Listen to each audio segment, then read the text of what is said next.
High, আমি মৌ। আমার দ্বিতীয় দিনের ভিডিওতে তোমাদের আবার স্বাগত। তো জানো আজকে একটা কাণ্ড হয়ে গেছে। তো আমি ভেবেছিলাম কালকে যে আজকে দুপুরবেলা আমরা কি খাচ্ছি, কি রান্না করছি বা কি খাবার দিচ্ছি সেই ভিডিওটা তোমাদের সাথে শেয়ার করব।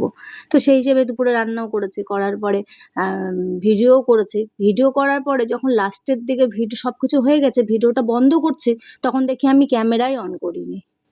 আমি যে হায় ভগবান, যাই হোক সেটা হয়ে গেল। তো বিকেলবেলা ঘুম থেকে উঠলাম, উঠে নিয়ে তো ভাবলাম যে ঠিক আছে, দুপুরেরটা যখন শেয়ার হয়নি রাতেরটা তো করতেই পারি। তাই সন্ধ্যাবেলায় যে চা নিয়ে বসে পড়েছি, চা খাচ্ছি।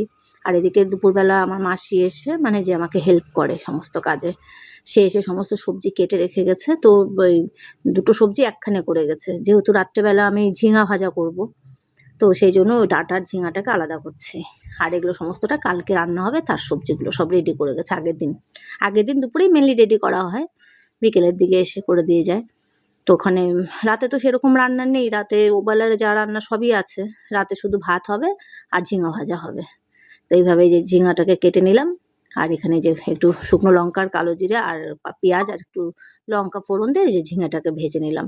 রান্নাটা ভীষণই সহজ, কিন্তু খেতে ভীষণ টেস্ট। তবে আমার বরের খুব পছন্দ এই ঝিঙা ভাজা।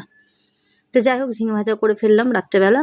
আর এই দেখো রাতের খাবারের মধ্যে আছে ভাত, আর এখানে আছে এই যে মটরের ডাল করলা দিয়ে, এটা ওবেলাতেও ছিল। আর তার সাথে আছে এখানে যে সমস্ত সোয়াবিন দিয়ে পটল দিয়ে একটা সবজি, এখানে তো ঝিঙা ভাজা আর